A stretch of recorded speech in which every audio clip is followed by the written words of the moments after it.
सभी का हार्दिक स्वागत है रावल सर यूट्यूब चैनल पे। आज हम पढ़ेंगे क्लास 10th में खंड ब के महत्वपूर्ण क्वेश्चन कौन कौन से हैं जो अर्धवार्षिक परीक्षा के लिए मोस्ट इम्पोर्टेंट हैं। तो चलिए हम इनको शुरुआत करते हैं, जिसमें से हमारा चौथा क्वेश्चन है कि दर्शाइए कि 5 माइनस रूट 3 एक अपरिमेय संख्या है। तो इसको हम हल कर रहे हैं। तो जब ऐसा कोई क्वेश्चन आए तो हमें क्या लिखना है, पहले माना कि 5 माइनस रूट 3 एक परिमेय संख्या है।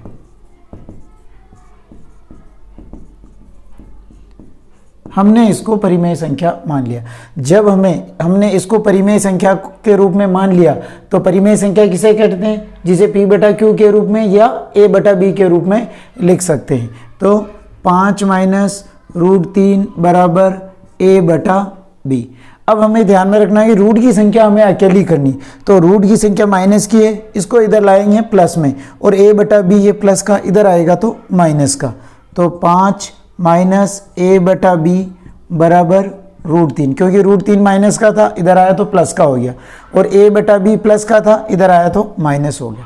ये बटे में, इसको भी बटे में किया, इन दोनों का एलसीएम लिया, इन दोनों का एलसीएम आ गया b। b में 1 का भाग लगाया b बार किया और b को 5 से गुणा किया 5b, माइनस b में b का भाग लगाया 1 बार किया और a को a से गुणा किया a बराबर रूट 3। अब देखो a बटा b क्या है, a बटा b एक परिमेय संख्या है, परिमेय संख्या है। और रूट ये 5b माइनस a बटा b,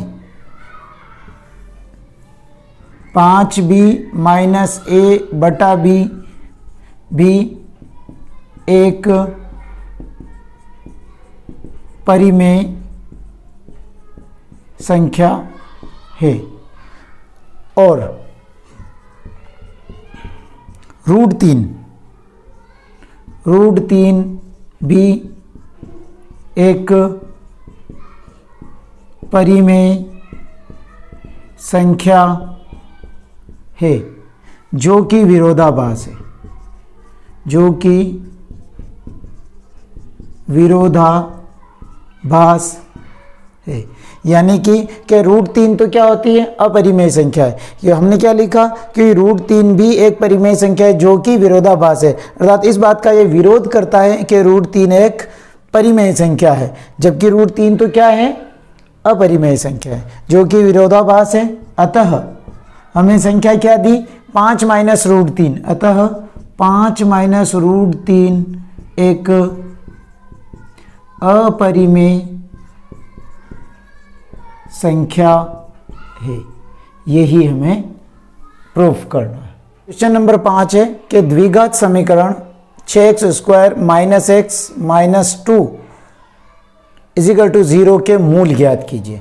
तो हमें इनके गुणनखंड करने हैं और बराबर में 0 रखना है और हमें इसके मान निकालना। देखो पहले तो हमें इसका गुणा करके देखो कि 6 को 2 से गुणा किया, 6 इंटू 2 बराबर 12, यानी कि हमें गुणा करने पर, तो गुणा करने पर तो चाहिए हमें 12, और यहाँ है माइनस, यानी कि हमें घटाने पर चाहिए माइनस का 1। ये प्रश्न कह रहा है। अब देखो अगर हम 1 को 12 से गुणा करते हैं 12 आते हैं, 2 को 6 से गुणा करते हैं 12 आते हैं, 3 को 4 से गुणा करते हैं 12 आते हैं। ये 3 संख्याएं हमने देखी। अब देखो हमें घटाने पर चाहिए 1, पहले 1 देखो, माइनस प्लस बात की बात, 12 में से 1 घटाते हैं 11 बचते हैं, हमें तो 1 चाहिए, तो ये वाला लागू नहीं होगा। 2 को 6 से गुणा करते हैं 12 आते हैं, लेकिन 6 में से 2 घटाते हैं तो 4 होते हैं, हमारा तो 1 चाहिए, ये भी लागू नहीं होगा। अब 3 को 4 से गुणा करते हैं 12 आते हैं, और 4 में से 3 घटाते हैं तो 1 बचता है, तो हमारे जो टुकड़े होंगे 3 और 4 होगा। अब यहाँ माइनस है, यहाँ है माइनस, तो बड़ी संख्या के तो माइनस लग जाएगा और छोटी संख्या के प्लस लग जाएगा, और इसके साथ में x है तो इन दोनों के साथ में भी x लग जाएगा। तो हमें माइनस एक्स की जगह क्या लिखेंगे, प्लस के 3x और माइनस के 4x। तो चलो सॉल्व करते हैं कि 6x square minus x minus 2 बराबर 0, ये सवाल है। 6x² प्लस का 3x माइनस के 4x माइनस के 2 बराबर 0। माइनस x की जगह हमें 3x माइनस 4x लिखा। अब इसमें और इसमें अर्थात 6x² प्लस 3x में हमें कॉमन लेना है। तो देखो 6 और 3 किसकी टेबल में आते हैं? 3। और x² और x में x कॉमन हो गया। 6x² में 3x का भाग लगाया तो 6 में 3 का भाग लगाया तो 2 बार गया और x। 3x में 3x का भाग लगाया तो 1 बार।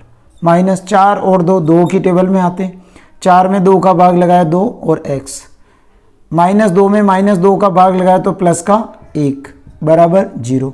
इन दोनों कोष्टक में से एक लिखेंगे तो 2x प्लस 1 और दूसरा हो जाएगा 3x माइनस 2 बराबर 0। अब दोनों के बराबर में 0, 2x प्लस 1 बराबर 0 और 3x माइनस 2 बराबर 0। ये प्लस का इधर आएगा तो माइनस का, तो 2x बराबर माइनस 1। इंटू में संख्या तो बटे में चली जाएगी, -1/2। दूसरा 3x, ये माइनस का इधर जाएगा तो प्लस का पक्षांतरण करेंगे तो, और x बराबर 2/3। तो जो हमें मूल ज्ञात करने हैं तो दो मूल होंगे, -1/2 और 2/3। क्वेश्चन नंबर 6 है, निम्न समीकरण को हल कीजिए, जिसमें से पहली समीकरण है 3x प्लस 4y बराबर 10 और 2x माइनस 2y बराबर 2। अब देखो हमें पहले इसका x का मान बराबर करेंगे। हमें सिर्फ इस समीकरण में x और y के मान निकालने। तो देखो ये है समीकरण नंबर फर्स्ट, इसमें तो 3 है और इसमें 2 है। तो इस समीकरण को तो गुणा करेंगे हम 2 से और इस समीकरण को गुणा करेंगे हम 3 से। क्यों? क्योंकि हमें x का मान बराबर करना है। तो 2 को 3 से गुणा किया 6x प्लस 2 को 4 से गुणा किया 8y और 2 को 10 से गुणा किया 20। ऐसे हम इसको गुणा करेंगे, ये हो जाएगा 6x माइनस 6y बराबर 6। अब इस समीकरण के नीचे इसको रख देंगे, 6x माइनस 6y बराबर 6। साइन चेंज कर लेंगे, यहाँ प्लस है तो माइनस, यहाँ माइनस है तो प्लस, यहाँ प्लस है तो माइनस, प्लस माइनस माइनस ये तो कैंसिल, प्लस प्लस प्लस होता है। तो 8 और 6 14 y बराबर माइनस प्लस माइनस, 20 में से 6 गया तो 14, y बराबर 14/14, 14 एकम 14, तो y बराबर आ गया 1। अब y के मान को समीकरण नंबर 1 में रखने पर, y के मान को समीकरण 1 में रखने पर, यह है अपने पास में समीकरण नंबर 1 और ये है समीकरण नंबर 2। तो समीकरण नंबर 1 है हमारे पास में कि 3x प्लस 4y बराबर 10। ठीक है, अगर आप इसमें गुणा करने वाली समीकरण में भी मान रख देते हो तो भी आंसर आ जाता है, और समीकरण नंबर 2 में मान रख देते हो तो भी आंसर आ जाते हैं। कभी कन्फ्यूजन नहीं होना चाहिए। अब हमें y की जगह हमें 1 रखना है, ये 4y है, 4y। तो 3x बराबर प्लस 4 इंटू 1 बराबर 10, 3x बराबर 4 बराबर 10, सॉरी 3x प्लस 4 बराबर 10, प्लस के 4 है उधर पक्षांतरण करेंगे तो माइनस के हो जाएंगे। 3x बराबर 10 माइनस 4 और 3x बराबर 6 और x बराबर 6/3, 3 दूनी 6। तो यानी कि हमें इसमें x बराबर तो आया 2 और y बराबर आया 1। ये हमारे आंसर हो जाएंगे। क्वेश्चन नंबर 7 है कि गुणनखंड विधि से द्विघात समीकरण के मूल ज्ञात कीजिए, और समीकरण है 2x² माइनस 5x प्लस 3। देखो हमें गुणा करने पर, यानी कि हमें गुणा करने पर 2 इंटू 3, गुणा करने पर तो चाहिए हमें 6। ठीक है, ये यहाँ पे जो भी संख्या होगी हमें लास्ट वाली संख्या से गुणा करके देगा। अब यहाँ से डिसाइड होगा कि प्लस होगा माइनस होगा। यहाँ प्लस है तो संख्या जुड़ेगी, और अगर यहाँ माइनस है तो संख्या घटेगी। अब यहाँ है प्लस और यहाँ है माइनस, तो यहाँ प्लस है तो संख्या जुड़ेगी, लेकिन दोनों संख्याएं माइनस की होगी। यानी कि हमें जोड़ने पर चाहिए माइनस के 5। तो देखो 2 और 3 को गुणा करो 6 और 2 और 3 में जोड़ो तो 5, तो 2 और 3 टुकड़े हो गए और दोनों के माइनस, और 5x के साथ में x है तो इन दोनों के साथ में भी x लग जाएगा। तो हमें -5x की जगह लिखेंगे -2x और माइनस के 3x, 2x² माइनस के 2x माइनस के 3x और प्लस का 3 बराबर 0। इसमें और इसमें कॉमन, 2x² और -2x में कॉमन, तो इसमें 2x कॉमन हो गया, x बच गया, -2x में 2x का भाग तो एक बार, -3 और 3 में 3 कॉमन है तो इधर बच गया, -3x में -3 का भाग लगाया तो x बार, और +3 में -3 का भाग लगाया तो -1 इजिकल टू 0। इन दोनों कोष्टक में से एक लिखेंगे x - 1 और दूसरा लिखेंगे 2x - 3, 2x - 3। हमें ज्ञात क्या करना है, द्विघात समीकरण के मूल यानी इजिकल टू 0। इन दोनों के बराबर में हम 0 लिखेंगे तो x - 1 equal to 0, 2x - 3 equal to 0। ये माइनस का 1 है, पक्षांतरण करेंगे तो प्लस में हो जाएगा तो x इजिकल टू 1।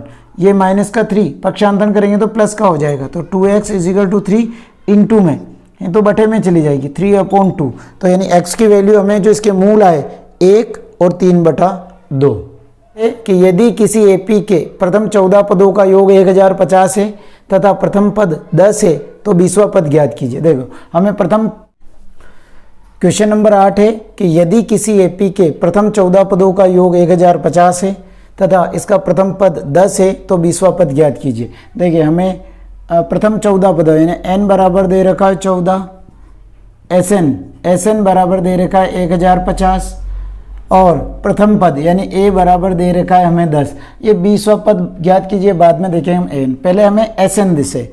तो देखो SN का सूत्र क्या होता है, SN बराबर n/2 कोष्टक 2a plus n - 1d, ये हमारा सूत्र होता है। तो SN का मान तो है 1050, n का मान है 14/2 और 2 × a का मान है 10 प्लस n बराबर दे रखा है हमें 14 और -1 और d हमें ज्ञात करना है। तो 2 7 14 तो 1050/7 क्योंकि इंटू में है बटे में आ गया, बराबर 2 को 10 से गुणा किया 20 प्लस 13d यानी 13 को d से गुणा किया 13d। ये 20 काट दो इसको, 7 एकम 7, 7 पंजे 35 यानी 150 आया, 150। ये 20 प्लस के इधर आएंगे तो माइनस के, बराबर 13d। तो 150 में से 20 गया तो 130 बराबर 13d। इंटू में संख्या तो बटे में चली जाएगी तो 130/13 बराबर d। तो 13 एकम 13 यानी 0, यानी d का मान आ गया हमारे पास में 10। ठीक है, अब हमारे पास में देखो इसमें अब हम सोल्व करेंगे। हमारे पास में a बराबर दे रखा है 10, d बराबर हमने निकाला अभी 10 आया और हमें n बराबर दे रखा है 20 क्योंकि हमें 20वां पद ज्ञात करना।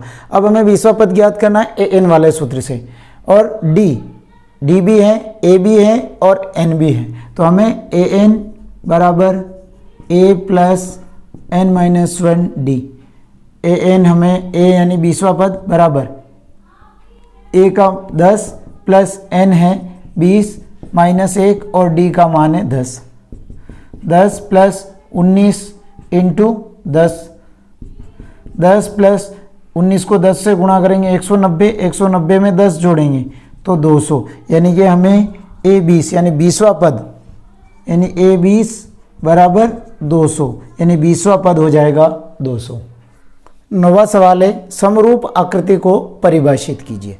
किसकी बात कर रहा है, समरूप आकृतियां। समरूप का मतलब होता है जिसका रूप समान हो। जैसे मैंने लिया एक त्रिभुज लिया मैंने ABC और एक और त्रिभुज लिया मैंने बड़ा PQR। ये क्या है, समरूप आकृतियां है, छोटी और बड़ी। अब समरूप कहते किसे हैं, तो समरूप आकृति की परिभाषा कि जब दोनों त्रिभुज में या दो आकृतियों में कोण समान हो और भुजाएं समानुपाती हो वो कहलाता है आपके समरूप आकृति कहलाती है। जब दो आकृतियों में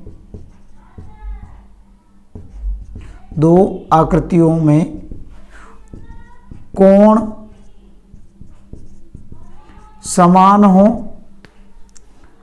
और भुजाएं समानुपाती हो वो आकृतियां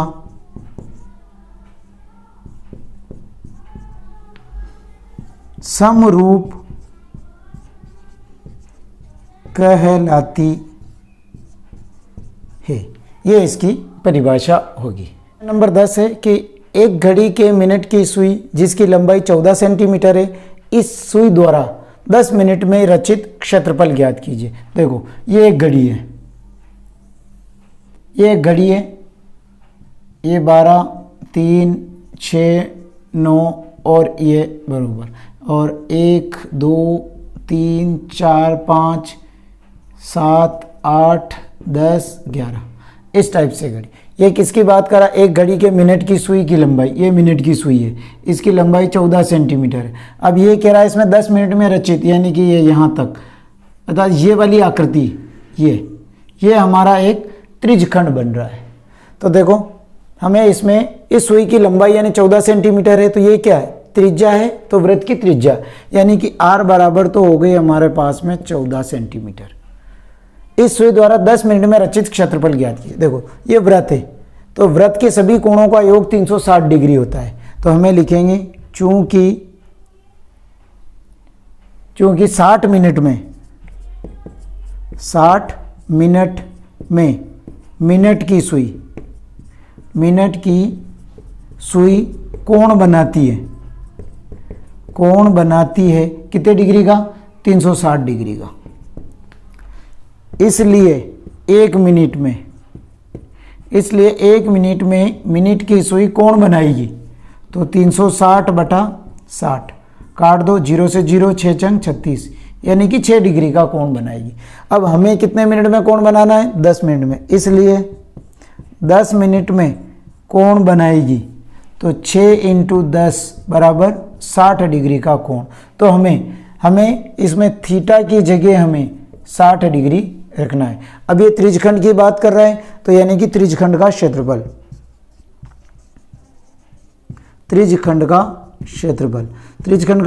का सूत्र होता है πr² θ/360।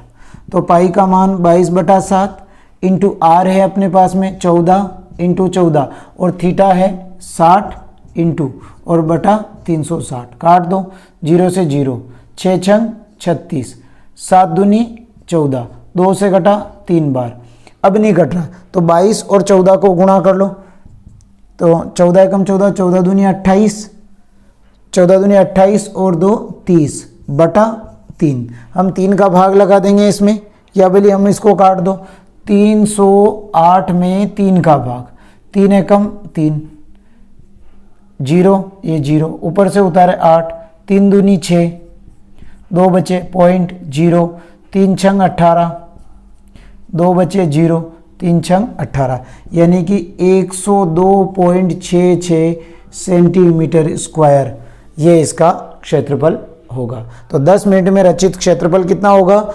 102.66 centimetre square.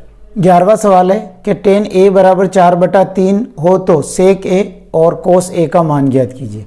देखो हम पहले एक त्रिभुज बना लेते हैं, ये त्रिभुज, ये थीटा है और इसमें है a, यानी कि a हमारा फिक्स हो गया यहाँ पे, a और b और c अपनी मर्जी है जिस जगह लगा सकते हैं। अब हमें पूछा tan है, तो हमें क्या देखना है? LA/L/KKA, यानी कि ये होगा साइन, कोस, टेन, कोट, सेक और कोसेक, यानी कि किसकी बात कर रहा है? टेन। टेन थीटा बराबर क्या होता है? लंब बटा आधार।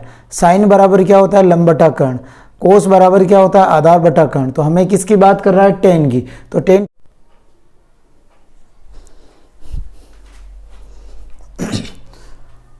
क्वेश्चन नंबर 11 है, tan a बराबर 4/3 हो तो sec a cos a का मान ज्ञात कीजिए।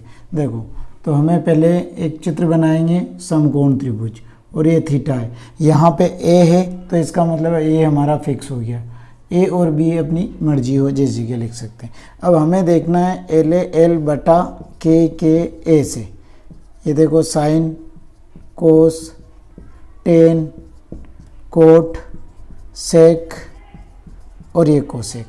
साइन बराबर होता है लंब बटा कर्ण, कोस बराबर होता है आधार बटा कर्ण, टेन थीटा बराबर होता है लंब बटा आधार, कोट थीटा बराबर होता है आधार बटा लंब, सेक थीटा बराबर कर्ण बटा आधार और कोसेक थीटा बराबर कर्ण बटा लंब होता है। हमें क्या पूछा, टेन, तो टेन बराबर लंब बटा आधार होता है। लंब का मान तो है 4 और आधार का मान है 3। तो ये तो है अपने पास में लंब और ये है आधार और ये है अपने पास में कर्ण। तो लंब का तो मान है 4, आधार का मान है 3, हमें कर्ण ज्ञात करना है। तो सूत्र होता है हमारे पास में कर्ण स्क्वायर बराबर आधार स्क्वायर प्लस लंब स्क्वायर। कर्ण तो है AC स्क्वायर, आधार है हमें 3 का स्क्वायर प्लस लंब है 4 का स्क्वायर। AC स्क्वायर बराबर 3 का स्क्वायर 9 और 4 का स्क्वायर 16, ये हो गया 25 AC स्क्वायर। तो AC बराबर √25, तो ये आ गया हमारे पास में 5। तो AC का मान आ गया 5। ठीक है, अब हमें क्या ज्ञात करना है, सेक A ज्ञात करना है और एक और ज्ञात करना है कोस A। सेक बराबर देखो कर्ण बटा आधार होता है, तो इसका होता है कर्ण बटा आधार, और कोस बराबर होता है आधार बटा कर्ण, तो आधार बटा कर्ण। देखो सेक थीटा बराबर कर्ण बटा आधार, तो कर्ण का मान तो है 5, आधार का मान है 3, और कोस में आधार बटा कर्ण होता है।